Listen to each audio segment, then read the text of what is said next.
En tout cas, bonjour à tous. Bienvenue dans ce webinaire où nous allons vous parler de l'importance des visites avant de s'engager dans un achat immobilier. On est ensemble. Alors, on va commencer par se présenter. Moi, je suis Sandrine. Je travaille pour l'association Qualitel qui organise ce webinaire et je suis accompagnée de Quentin. Quentin, c'est notre expert en pathologie du bâtiment qui réalise des visites de biens avant achat pas mal pour le compte de nos clients et qui va du coup en profiter pour partager toutes ses expériences, son vécu. Vous verrez, c'est assez vivant. Et puis du coup, il va bien sûr vous donner tous ses bons petits conseils pour éviter les mauvaises surprises euh, parce que qu'on doit normalement détecter pendant la visite.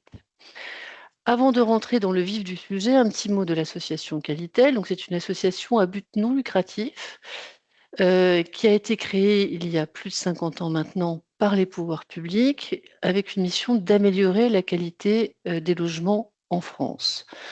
Et alors, de quoi parle-t-on quand on parle de qualité d'abord, hein?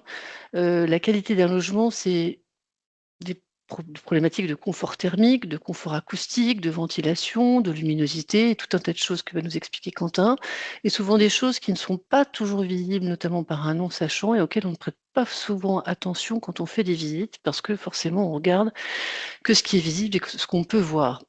Et donc notre rôle, c'est d'aider les particuliers à bien comprendre les composantes et les enjeux de la qualité d'un logement et à faire les bons choix pour leur projet d'achat, bien sûr, pour éviter ces mauvaises surprises. Parce qu'en effet, quand on achète une maison ou un appartement, c'est probablement votre cas, si vous êtes inscrit, que vous participez à ce webinaire, c'est souvent le projet d'une vie, un moment plein de promesses, on se projette dans l'avenir, mais il faut bien le dire, pour l'avoir vécu moi-même, hein, c'est une sacrée source de stress et la grande question, c'est bon, finalement, comment est-ce qu'on est sûr de faire le bon choix? On va investir probablement beaucoup d'argent, et donc comment ne pas se tromper? Et c'est un peu ce que nous dit une étude qui a été réalisée par l'institut de sondage Ipsos, qui a interrogé 3000 propriétaires. Et le chiffre est assez sans appel puisque 68% pardon, des personnes interrogées ont découvert des défauts après l'achat qu'ils n'avaient pas identifiés pendant leur visite. Alors, parfois des défauts qui ne sont pas très graves, mais parfois des défauts plus embêtants qui les ont amenés à réaliser des travaux qu'ils n'avaient pas prévus au moment d'acheter leur logement. Et donc, ça montre bien que le moment des visites avant l'achat sont importantes et qu'il faut y prêter toute l'attention nécessaire. Et donc, c'est là que je donne la parole à notre ami Quentin qui va vous expliquer les 9 erreurs que nous avons identifiées qui sont à éviter pendant vos visites. Merci Sandrine et rebonjour à tous. Et donc on va commencer tout de suite avec l'erreur numéro 1 qui est de croire que les diagnostics obligatoires sont largement suffisants. Les diagnostics obligatoires ou dits réglementaires sont bien évidemment essentiels et indispensables à un bon process de vente, mais ils ne vont pas être suffisants principalement pour deux raisons. La première raison, c'est qu'ils vont être extrêmement thématiques. Ils vont traiter de la thématique de la sécurité, avec notamment le diagnostic gaz et le diagnostic électrique. Ils vont aborder l'aspect performantiel du logement, avec le diagnostic de performance énergétique, le fameux DPE. Et enfin, ils vont porter à votre connaissance la présence d'éléments qui pourraient nuire à votre santé ou à celle du bâtiment. Donc, on a principalement les diagnostics amiante, tout à fait. Et en fonction du territoire où vous êtes, il peut y avoir le diagnostic radon, le diagnostic thermite, une information sur les mérules qui sont faites aussi. Donc, comme je le disais, ils sont extrêmement thématiques. On n'a pas du tout abordé la structure du bien, on n'a pas abordé la qualité des revêtements, la qualité et la conformité de la plomberie et l'état, par exemple, de la toiture. Et ça me fait arriver sur le deuxième point pour lequel ils ne sont pas suffisants, c'est qu'ils ne parlent pas ou peu de l'état du bien immobilier. Dans la qualité, l'État est complètement central. Dans la qualité d'un bien immobilier, l'État est complètement central et donc c'est important de le voir. Dans le diagnostic de performance énergétique, par exemple, imaginons On a un propriétaire qui a fait des travaux sur l'isolation de sa toiture. L'élément va ressortir comme très performant dans le DPE, mais ça peut être sur une toiture qui est en train de fuir. Donc c'est un aspect qui n'est pas du tout vu, notamment dans le DPE et les autres diagnostics. Donc c'est vraiment très très important. L'état est de voir la globalité de l'état du bien et pas seulement que certaines thématiques. Donc ça c'est l'erreur numéro 1. Et je vais arriver sur l'erreur numéro 2, qui va être de confondre une belle décoration et la qualité du bien. Je vais faire un parallèle un peu rapide avec la voiture, où on pourrait associer un petit peu la décoration à la carrosserie et la qualité, vraiment à la qualité globale de la voiture. Donc, quand on achète une voiture d'occasion, je fais ce parallèle parce qu'en général, on achète un bien et on intervient beaucoup sur l'expertise dans des biens construits, donc d'occasion. On va s'intéresser, quand on achète une voiture, pas que à la carrosserie. C'est un élément important, certes, mais il n'y a pas que ça. Regardez, on va s'intéresser au moteur, à la qualité des pneus, au châssis, un tout un tas d'éléments qu'il faut également regarder dans le logement. Donc, souvent, on peut avoir, enfin, ça peut arriver, des décorations qui sont très, très, très récentes dans les logements qui sont mis en vente. Et moi, en tant qu'expert, ça me met un petit peu la puce à l'oreille parce qu'il y a vraiment deux cas de figure. Ça peut être une opération de valorisation immobilière, c'est-à-dire que le vendeur a refait vraiment toutes les décorations pour que ça soit plus vendeur et qu'il en retire en fait le meilleur prix. Donc ça, j'ai absolument aucun problème avec ça. Mais ça peut des fois aussi, dans certains cas, être un petit peu un cache-misère. Je vais prendre un cas assez commun dans les appartements plutôt anciens qui va être des salles de bain, où les salles de bain sont des salles de bain peuvent être complètement refaites et les peintures qui sont refaites, cette faïence, du coup, va masquer un petit peu les stigmates qu'on peut avoir sur des problèmes d'humidité, des problèmes de ventilation. Donc moi, en tant qu'expert, je vais surtout m'intéresser vraiment à comment est la ventilation et dans une très grande majorité des cas, c'est des sujets qui ne sont pas du tout abordé quand il y a eu la remise en peinture du bien et notamment de la salle de bain. Et donc, on va avoir des probabilités de résurgence de problèmes d'humidité qui vont être assez importants, mais qui ne sont pas là pendant la visite. Donc, il faut s'intéresser à tous ces éléments. Donc, la décoration fait partie intégrante de la qualité d'un bien immobilier et c'est un élément important, mais c'est pas du tout le seul élément à regarder quand on fait une visite. L'erreur numéro 3, ça va être de perdre toute objectivité face à un coup de cœur. Je commencerai avec une citation. Le cœur a ses raisons que la raison ignore. Et là, dans le cas présent, on va plutôt essayer de faire appel à notre raison qu'à notre cœur. Donc, il y a une méthode extrêmement simple que l'on vous propose, que l'association Qualitel vous propose, ça va être de critériser vraiment le bien immobilier. Donc, de manière très simple, il y a 5 critères qu'on peut appliquer. La localisation, l'exposition et la luminosité, qui sont vraiment les deux critères facteurs de coup de cœur et qui vont venir malheureusement un petit peu obscurcir les critères suivants et notamment l'état du bâti constaté, donc vraiment l'état du bien et les besoins de travaux. En général, sur un appartement où on a un coup de cœur, on va avoir tendance à minimiser les besoins de travaux, à minimiser un petit peu les dégradations qu'on pourrait observer. L'appartement est tellement bien, il vous correspond tellement que c'est pas un petit coup de peinture qui va mettre en cause l'achat immobilier. Et pourtant, c'est bien de le regarder. Et le fait justement de poser, de critériser, va vous faire prendre de la hauteur et vous faire raisonner sur cet achat immobilier. Donc très important de le faire. Et en plus, si vous visitez plusieurs biens, ça vous permettra de les comparer selon ces critères. L'erreur numéro 4, ça va être de ne pas oser poser les bonnes questions pendant la visite.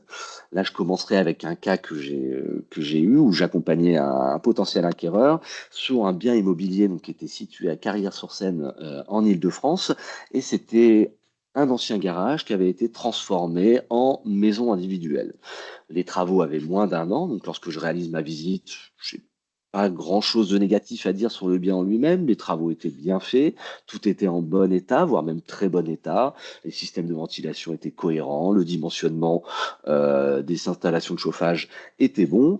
Mais voilà, j'ai posé quand même quelques questions à la fin de la visite, notamment au vendeur, et donc je lui ai demandé si le dépôt de permis de construire avait été accepté. Donc, il me tend le document de la mairie qui est parfaitement conforme, visé par tous les services, aucun problème. Donc, je demande ce qui est l'étape d'après dans ce cadre-là, le certificat de conformité.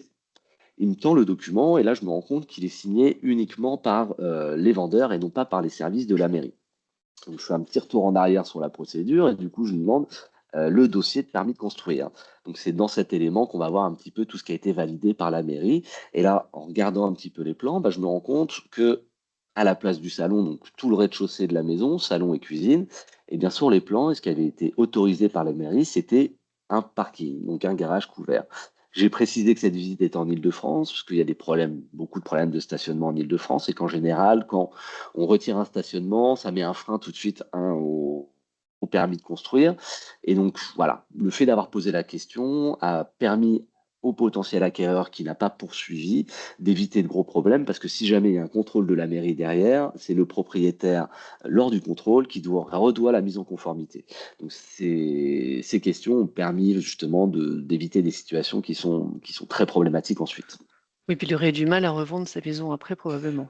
Mmh. Ah bah complètement. Donc c'est-à-dire qu'on a un bien qui n'est pas en conformité. Donc voilà, il faut aller fouiller un petit peu et vraiment poser les questions pour s'en rendre compte parce que c'est des fois malheureusement pas dit, même si les pièces sont là. Erreur numéro Erreur 5 donc. tout à fait, qui va être de sous-estimer le coût réel des travaux. En général, quand on achète un bien immobilier, donc majoritairement on le fait grâce à un crédit et qu'on va avoir une enveloppe qui va être fixe. C'est-à-dire qu'on se met d'accord sur le prix du bien immobilier avant de faire le crédit, immobilier. Pour les travaux, ça va être un petit peu différent. Il va falloir les estimer sur les biens qui nécessitent des travaux, bien évidemment, ou sur lesquels vous voulez faire des travaux. Et donc, on va se définir une enveloppe qui est en général en fonction de nos capacités financières et qui ne va donc, de fait, ne pas être extensible à l'infini. Donc, si on sous-estime le coût réel des travaux, on va se retrouver dans deux cas de figure. Donc, le premier qui va être des difficultés financières. Donc, on va peut-être reprendre un autre crédit et qu'on va avoir peut-être du mal à payer. Donc, c'est toujours une source de stress. Et le deuxième cas, on va échelonner le chantier. On va faire du pièce par pièce, étage par étage, en fonction du bien. Et ça, malheureusement, ça peut prendre plusieurs années. Et pendant toute la durée de ce chantier échelonné, la qualité du bien et la qualité d'usage va être complètement réduite, ce qui n'est pas ce qu'on attend vraiment quand on veut acquérir un bien immobilier. Donc, c'est important de bien estimer le coût des travaux. L'erreur numéro 6, ça va être de penser que visiter avec un proche ou un artisan suffit. Lorsqu'on visite avec un proche, en général, c'est que c'est sur un bien qui est pour lequel on est particulièrement intéressé. On ne va pas déplacer un proche à chaque visite, en général quand on est dans une phase où on pense faire une offre au vendeur. Et donc on va parler un petit peu de ce projet avec un enthousiasme qui peut être contagieux, et surtout un proche qui peut être tenté de vous faire plaisir. C'est-à-dire que même s'il veut absolument bien faire, son regard voilà, n'est pas tout à fait impartial. Lorsqu'on visite avec un artisan, il va se déplacer, souvent gratuitement, pour effectuer des devis de travaux. Et il va être rémunéré sur ces travaux. C'est-à-dire que si, dans son analyse du bien immobilier, son analyse technique, il fait une erreur, ça ne sera pas du tout opposable et ça peut avoir des conséquences un peu lourdes. Donc, un avis impartial est toujours la meilleure des solutions lorsque l'on veut acheter un bien immobilier. L'erreur numéro 7, ça va être de prendre en compte que le prix, l'emplacement et la superficie. Je pense que grâce aux erreurs abordées précédemment, vous voyez un petit peu où je veux en venir. La qualité du bien est vraiment centrale. On ne peut pas réduire un bien immobilier à un prix au mètre carré à telle localité. Donc c'est vraiment important de regarder tous les éléments qui composent le logement, notamment sa qualité. On a beaucoup parlé du bien, mais on n'a pas parlé de son environnement, et ça va être l'erreur numéro 8, de négliger l'environnement et les parties communes. Donc, au niveau de l'environnement, on peut avoir des nuisances qui peuvent être sonores, olfactives, toutes sortes de nuisances qui ne sont pas forcément là quand on va visiter le bien immobilier. En général, on va plutôt visiter un bien immobilier sur des heures à peu près de bureau. Et donc là, mon conseil, ça va vraiment être de visiter à différents moments de la journée, non pas le bien, mais l'environnement du bien si vous ne connaissez pas le quartier dans lequel vous voulez acheter. Les horaires de rentrée-sortie d'école qui peuvent causer des nuisances sonores, mais qui sont en général plutôt courtes en termes de durée, mais surtout en soirée. On peut avoir des quartiers qui peuvent se transformer la nuit et qui peuvent être source de bruit et également source d'insécurité. Donc mon conseil, ça va vraiment être de s'intéresser à l'environnement du bien comme on s'intéresse au bien en lui-même. Et quand on achète un appartement, donc un logement collectif, il ne faut pas oublier qu'on achète une partie des parties communes aussi via les fameux tantièmes de copropriété, et donc que vous êtes responsable financièrement de l'état de la copropriété. C'est-à-dire que si vous achetez dans une copropriété où il y a déjà beaucoup de dégradation, il y a forte chance que dans les années qui viennent, vous soyez amené à réaliser des travaux via un vote en AG. Donc il faut bien prévoir cette enveloppe budgétaire quand on achète, c'est vraiment important. Et j'ai un témoignage où, pareil, j'accompagnais un acquéreur et malheureusement, donc la vendeuse vendait son appartement dans lequel elle se sentait bien parce qu'il y avait une rénovation thermique assez importante et qu'elle n'était plus en capacité elle n'était pas en capacité de payer les travaux. Elle s'est retrouvée dans l'obligation de vendre son logement pour justement payer ces travaux-là. Donc c'est assez malheureux. Faut bien y penser avant d'acheter en copropriété. Et l'erreur numéro 9, ça va être donc de se précipiter sans tout connaître de l'état du bien. On a vu qu'il fallait poser beaucoup de questions, qu'il faut des fois faire des visites avec des professionnels, qu'il faut estimer et bien estimer les travaux quand le bien en nécessite. Beaucoup d'éléments qui sont à réunir, à réfléchir, et donc se précipiter peut être la mauvaise solution. Donc des fois, c'est vrai que le marché peut être tendu, il faut parfois se décider vite, mais je pense qu'il vaut mieux passer à côté d'une bonne affaire que de se retrouver piégé avec un bien immobilier qui va demander à ce qu'on injecte beaucoup d'argent qui n'était pas prévu et qui va occasionner du stress parfois pendant plusieurs années. Voilà pour les 9 erreurs à ne pas commettre quand on achète un bien immobilier, et je vais repasser la parole à Sandrine qui va conclure sur ce sujet. Oui, donc le constat est clair, c'est assez difficile pour un non-expert de tout voir et donc comment est-ce qu'on peut le faire le choix en toute sérénité? Parce qu'un manque d'information, ça peut, comme le disait Quentin, finir par coûter cher, coûter en argent, en confort et au final, en qualité de vie.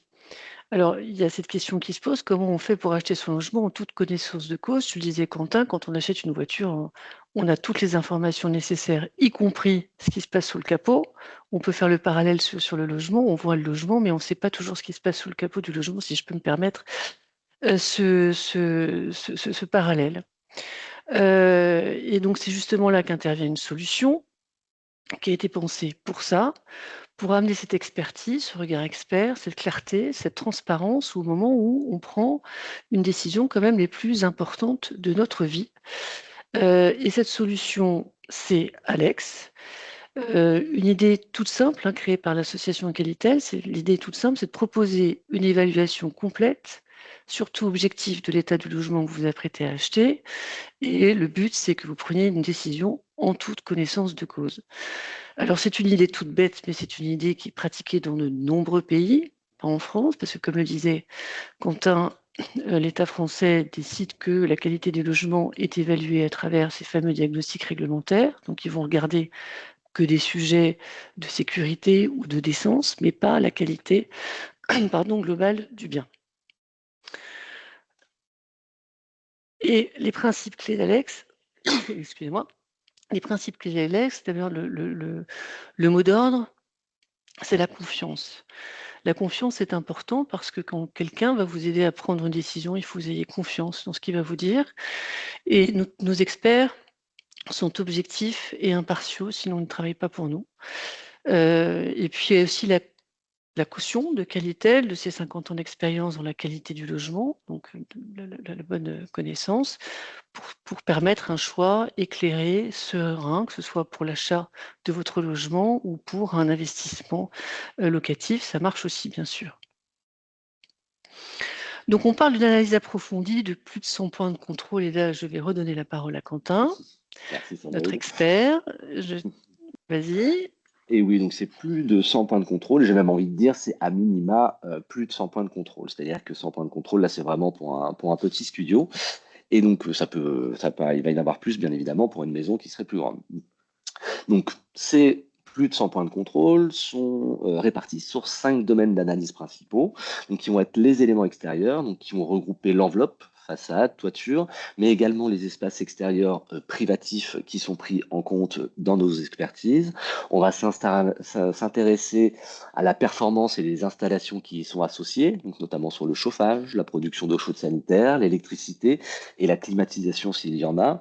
On va s'intéresser à l'état de chaque pièce. Donc on va bien évidemment regarder la nature, l'état des sols, des murs, mais pas que. On va regarder la facilité d'ameublement. Est-ce que les prises sont en bon état et en nombre suffisant? Donc on va vraiment s'intéresser à la pièce dans sa globalité. On va également s'intéresser à l'isolation thermique et phonique. Et enfin, on va regarder également l'environnement du bien, donc principalement sur les nuisances à proximité et sur les risques naturels et technologiques. Donc là, on est vraiment sur des points d'analyse, des points de contrôle, mais ces points de contrôle, en fait, ils vont être la base de travail pour l'expert pour vraiment formuler un avis sur chaque élément qu'il voit.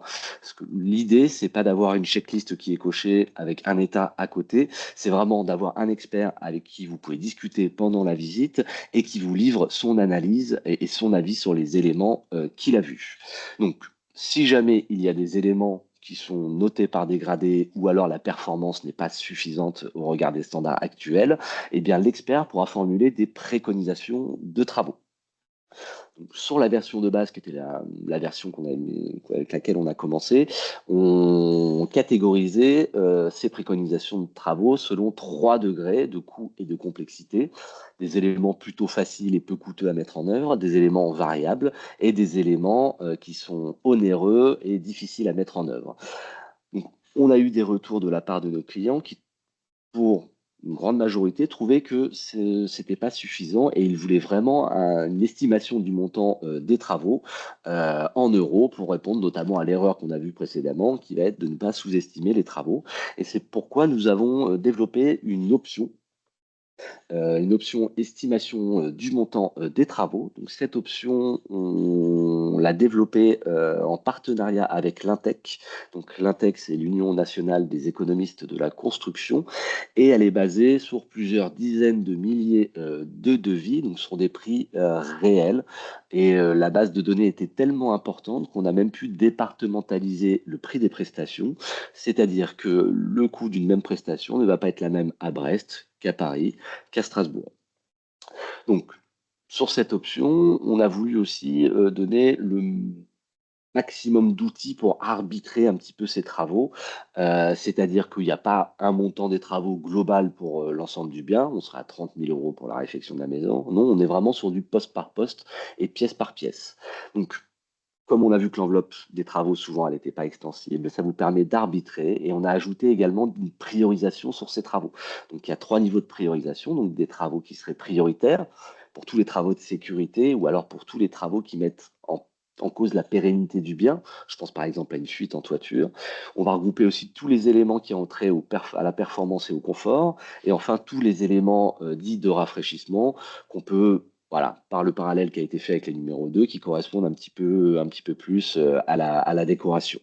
Et donc, vous avez tout ça, vous pourrez prioriser, arbitrer, et cet élément aussi est utilisé souvent par nos clients comme base pour négocier également le prix de vente, parce que vous avez une estimation du montant des travaux qui a été fait par des professionnels derrière.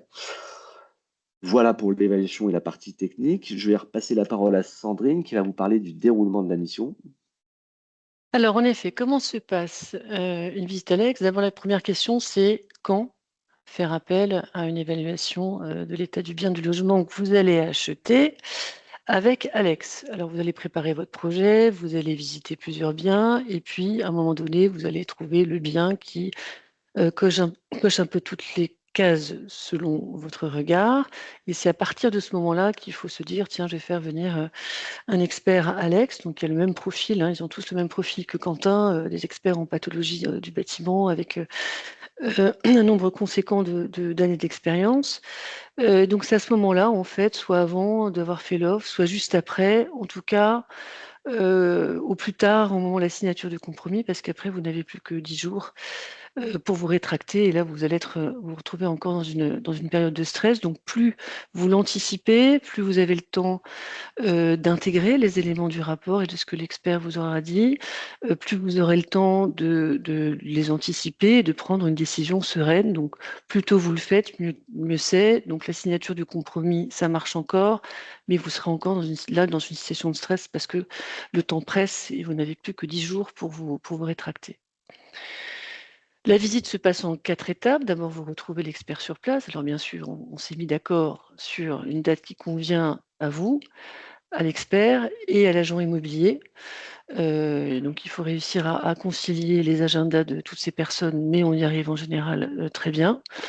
Ensuite, l'expert effectue la visite complète à vos côtés, comme l'a expliqué Quentin, et puis vous avez un temps d'échange à la fin sur les premières conclusions de ce qu'il a vu de bien ou de moins bien, parce qu'on insiste aussi, c'est pas juste pour montrer, les défauts, hein, de la prestation Alex, c'est aussi pour vous dire aussi ce qui va et peut-être vous rassurer sur des choses que vous pensiez ne pas aller, mais qui finalement ne sont pas un problème. Ça marche aussi dans ce sens-là.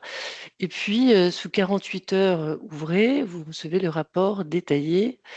Et ce rapport est détaillé comme cela. Bon, d'abord, on va voir les conclusions de l'expert sur une page ou deux, donc une lecture rapide qui vous permet de bien comprendre ce qu'il y a dans le rapport et les points de vigilance qu'il faut avoir et encore une fois ce qu'il y a de bien.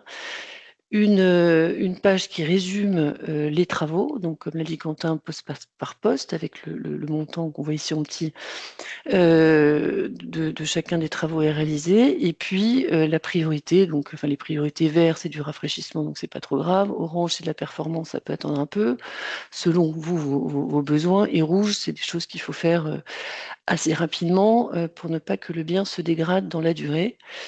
Et ensuite, vous aurez une évaluation détaillée, pièce par pièce, élément par élément, avec des photos, les points positifs, les points améliorés, donc tout ça commenté par l'expert pour bien comprendre ce que vous êtes en train d'acheter, bien sûr. Et donc, on a voulu ce rapport facile à lire, facile à comprendre, ce que nous dit Pierre, qui est réaliser une visite avec nous. Donc, voilà, un DPE, un diagnostic plomb, un diagnostic électrique, c'est pas facile à comprendre, et donc on a voulu le rendre simple et à la fois pédagogique. Alors, une visite, ça dure combien de temps? Ça dure entre 45 minutes jusqu'à 2h30.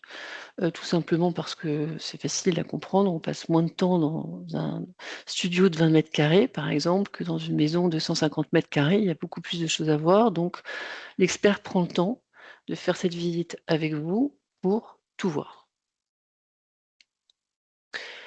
Voilà, et donc en conclusion, le pouvoir de savoir, ça c'est le vrai bénéfice. Voilà, Alex vous donne le pouvoir de vous éclairer, d'avoir des yeux pour vous, et c'est ce que nous dit Raphaël cette fois-ci, qui a repéré des anomalies qu'il n'avait pas constatées lors de la visite. Et donc, ça ne l'a pas empêché d'acheter son bien, mais il n'a pas eu une mauvaise surprise après, il le savait avant, il a pu encore une fois l'anticiper.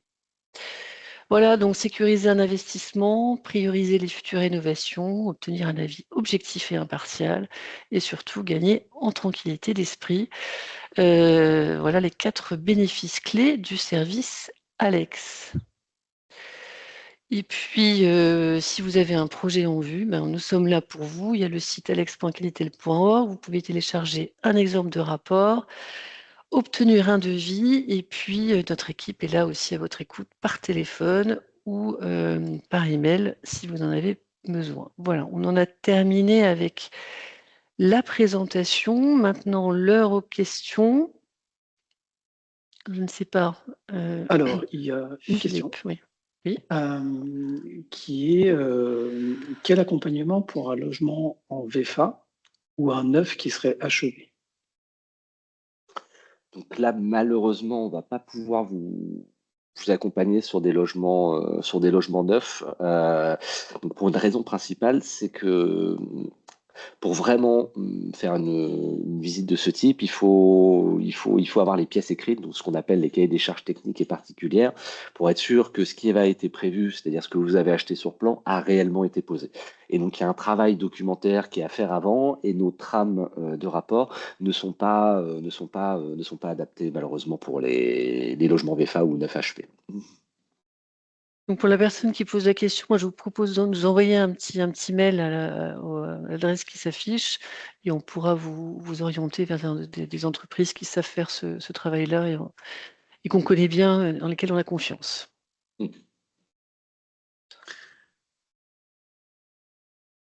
Alors, pour l'instant, il y avait pas d'autres questions, mais il y a une personne qui... Ah si, ça y est. Il y a une question. Est-ce que les inspections ne sont que visuelles sur le chauffage, la plomberie, par exemple?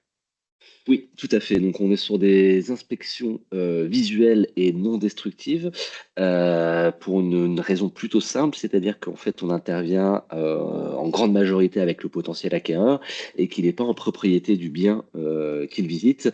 Donc, c'est au niveau de notre mission, c'est effectivement que visuel et non destructif. Oui, donc on n'a pas le droit en fait d'aller faire un trou dans le mur pour voir l'état de l'isolation, on n'a pas le droit de démonter un équipement de chauffage pour voir ce qu'il y a derrière, on n'a pas c'est tout ça. En fait, on n'a pas le droit puisque vous n'êtes pas encore chez vous. Mm. Même si c'est visuel, l'apport d'un expert en pathologie, c'est qu'il sait détecter quand même des symptômes. Cela, tu peux peut-être Tout expliquer, à fait. Quentin? Ah bah oui, bah tout à fait. Bah, c'est-à-dire qu'on a je prends par exemple sur une installation de chauffage, on va bien évidemment détecter les symptômes. Nos experts aussi connaissent aussi la durée de vie théorique de l'ensemble des équipements. Et donc c'est vrai que par contre, ils pourront vous alerter. On peut avoir une chaudière bien entretenue, en parfait état de marche lors de la visite, mais qui a une vingtaine d'années et donc il pourra vous indiquer qu'elle sera probablement à changer dans les années qui viennent. Donc on utilise bien évidemment toute notre expertise pour pouvoir vous conseiller au mieux, même sur des éléments qui visuellement sont en bon état et fonctionnent correctement. Alors, il y a une autre question qui concerne plutôt une fourchette de prix ou un exemple de prix. Donc sur le prix, donc ça dépend du type de bien, maison ou appartement, et de la superficie. Donc le prix de base pour un appartement de moins de 50 mètres carrés de 299 euros TTC. Et puis ensuite, en fonction de la superficie, ça monte de 200, 300, 400. Et puis, je ne sais pas si je prends le prix le plus élevé pour une maison de plus de 250 mètres carrés, ça monte à 800 euros TTC, mais parce que là, il y a beaucoup de temps passé sur place. Un investissement important, alors je ne sais pas si vous souhaitez acheter une grande maison, mais bon, quand on fait un investissement de ce type-là, bon, ça peut se poser la question de se dire: «Est-ce que je dépense pas en moyenne 400 euros?» On va dire, c'est ça le prix moyen, 400 euros TTC, pour m'assurer de faire un choix, éclairé. Alors, il y avait aussi une question. Est-ce qu'Alex peut intervenir en cas de vente d'une maison pour en faire un diagnostic sur les points faibles, mais sur demande du vendeur cette fois? Absolument, absolument. Tu as peut-être eu déjà des cas comme ça, enfin, on en a eu, on est intervenu plusieurs fois. Dans les cas de vente, en effet, des propriétaires qui ont envie d'apporter une transparence, de la clarté, ça facilite finalement la prise de décision. Ça met beaucoup de confiance finalement dans la relation entre, vous le propriétaire enfin le vendeur et puis le futur acquéreur. Vous ne cachez rien et puis si tout va bien, ben, en fait, il y a un rapport qui dit: «Tout va bien» et voilà et puis on peut aussi avoir, des acquéreurs qui sont très inquiets parce qu'il y a une fissure, qui leur fait peur et en fait, bah, l'expert va passer, il va dire: «Bah, cette fissure finalement monsieur ou madame, c'est pas grave du tout». C'est voilà, et donc ça peut permettre aussi de rassurer des futurs acquéreurs inquiets, et pour le vendeur, ça permet aussi de montrer la transparence et souvent ça facilite la prise de décision.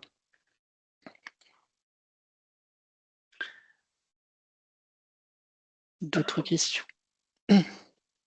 Alors, a priori, il y a d'autres questions. Ah! C'est difficile. Enfin, il y avait, est-ce que, enfin, il y a une personne qui intervient pour dire que justement, vous avez mis le doigt sur mon souci qui est celui des fissures. Est-ce que tu veux ajouter quelque chose de particulier, Quentin?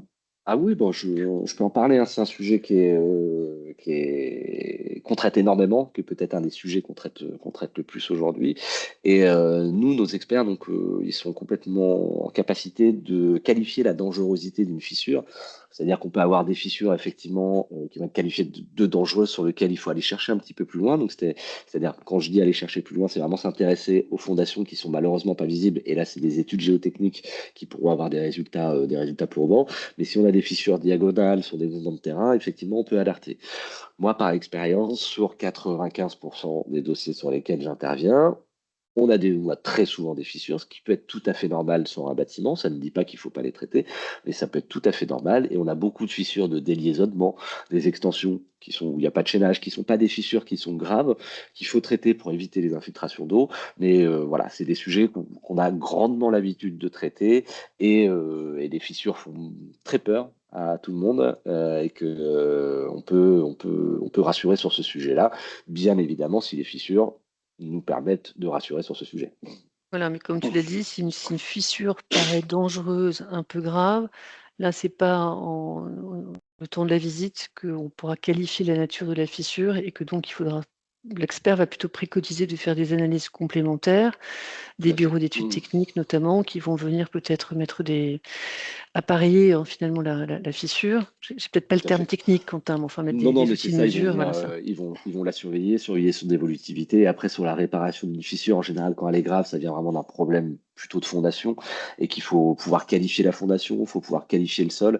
Et donc, toutes les préconisations et toutes les solutions de réparation vont dépendre de cette connaissance-là. Donc voilà, c'est sur des éléments, ça peut aller du simple à x20 par rapport à la solution qui est la moins chère. Donc c'est des éléments, voilà, qui sont à étudier. Alors, il y avait une autre question, enfin, il y en a deux en fait. Est-ce que vous avez des experts partout en France? Oui, la réponse est oui, très clairement. Mm. Et l'autre question, c'est combien de temps faut-il prévoir entre la demande d'expertise et la visite du bien? Alors, en moyenne, il faut prévoir quand même 7 à 10 jours.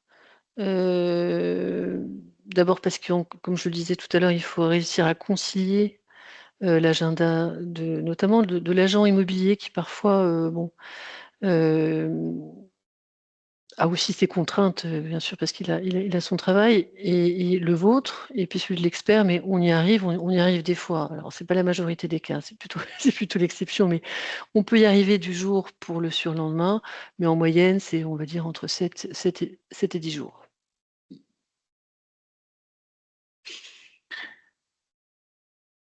Et puis, Et plus vous êtes souple dans votre agenda, voilà, quelqu'un qui va nous dire, je vais une visite pour le 4 avril à 12h30, il ne se donne pas les chances de trouver un créneau qui va. Voilà, il faut proposer plus de choses, peut-être déjà en avoir parlé avec l'agent immobilier qui lui propose lui-même plusieurs créneaux. Plus vous êtes souple dans l'organisation, plus c'est facile pour nous de vous trouver un créneau qui convient à tout le monde.